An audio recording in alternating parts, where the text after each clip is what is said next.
بسم الله الرحمن الرحیم. شروع کوم په نوم دی الله چې ډیر مهربان او زیات رحم کوونکی دی. د انګلیش ټو پښتو لرنینګ کورس ګرانو زده کوونکو نوی کلاس ته ښه راغلاست.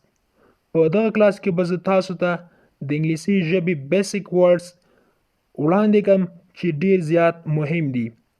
هیله ده چې دغه کلاس تر پایه پورې وګورئ او د نورو ملګرو سره شیر کړئ. نو ټایم نه ویسټ کوو، راځئ چې کلاس شروع کړو. نمبر 1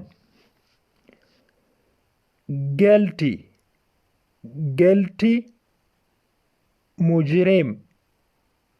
د دې اپوزیټ ورډ چې دی انوسنت. انوسنت بېګناه. gain. gain ګټه. د دې اپوزیټ چې دی loss. loss تاوان.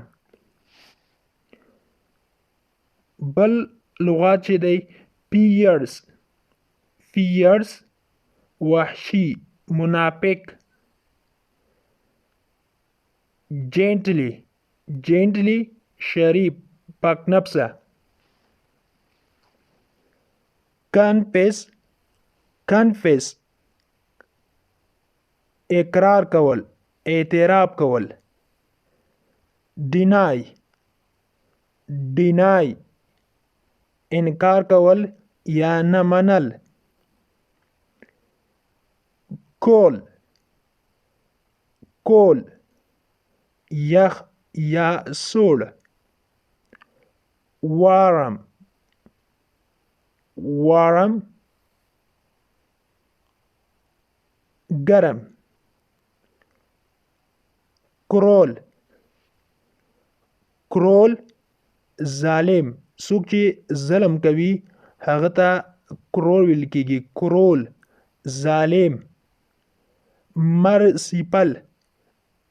merciful مهربان یا رحم کوونکی یا رحم دله چې زړه کې رحم ولري. لکه موږ او تاسو وایو کنه چې الله is so merciful. الله ډیر مهربان دی. بل لغات چې دی domestic. domestic داخلي یا کورنۍ چې په یو کور کې دننه وي یا د یو هیواد په سطحه وي. ډومیسټک کورنۍ یا داخلي. د دې اپوزیټ ورډ چې ده فارن. فارن بهرنۍ یا بیرون. ډیفیکلټ. ډیفیکلټ سخت، مشکل، مغلق. ایزی. ایزی آسانه. بل لغات چې دی ډینجر. ډینجر خطر یا خطره. د دې اپوزیټ ورډ چې ده سیفټي. سیفټي حفاظت. بل لغات دی ډارک. ډارک تیاره. ډارک تیاره. د دې اپوزیټ ورډ چې ده برایټ. برایټ رڼا. برایټ. برایټ رڼا یا روښنایي.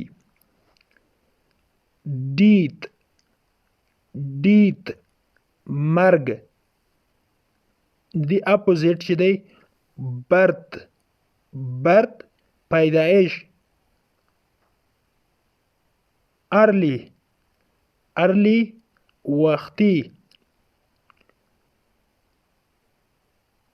د دې اپوزیټ دی لیټ.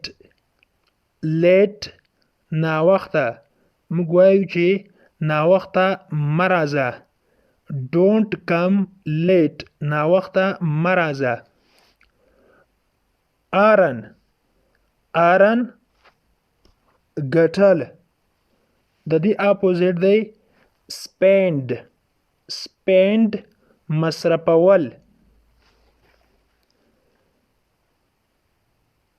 او بل دی empty یا empty empty کیږي خالی empty خالی او اپوزیټ دی پول پول ډک پورا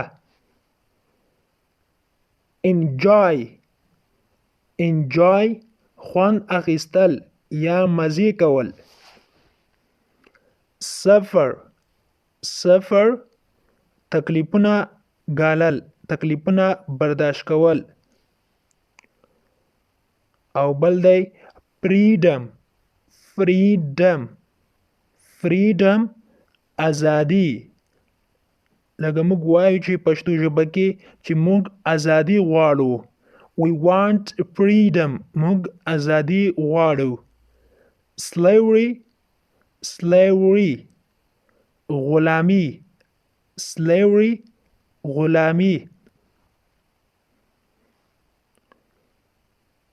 false false دروغ د دې اپوزیټ دی true true رښتیا it's true دغه رښتیا دی دغه رښتیا دی fat fat غوټ یو څوک زیات وزن ولري هغه ته fat ویل کیږي FAT fat غوټ thin thin نری یا ډنګر polish polish بیاکل یا کم عقل polish for example he is polish هغه بی عقل ده یا احمق ده polish معنا احمق یا بی عقل wise wise عقلمند څوک چې سالم عقل ولري wise بل دی fresh fresh تازه د دې اپوزیټ دی stale stale له وخت نه تیر چې زیات وخت پرې وتلی وي بل اپوزیټ ورډ چې دا fear fear ویره ډار او د دې اپوزیټ چې دا مخالف لغات زړورتیا ده زړور courage courage زړورتیا یا جرأت courage good good good مطلب دی ښه یا بهتر یا هغه موږ وایو پښتو کې چې هغه good ده یعنی ښه ده he is good هغه ښه ده bad bad خراب bad خراب لکه موږ وایو پښتو ژبه کې چې دغه خراب دی it is bad دغه خراب دی د انګلیش ټو پښتو لرنینګ کورس ګرانو زده کوونکو د نن ورځې کلاس تر دې ځای پورې و هیله ده چې یو څه مو ترې زده کړي وي که غواړئ چې انګلیسي ژبه په کمه موده کې او په ساده پښتو ژبه کې زده کړئ نو مهرباني وکړئ زموږ انګلیش ټو پښتو لرنینګ چینل سبسکرایب کړئ ترڅنګ یې د بیل آیکن ووهئ او بیا په آل کلیک وکړئ په دې سره به زموږ هر نوی کلاس چې موږ یې روزانه اپلوډ کوو تاسو ته په خپل ټایم در ورسیږي تر بیا زه حاضرېږم تر بیا مو پاک رب سپارم هر چیرې چې یاست الله مو مل شه Thank you so much for watching. Goodbye.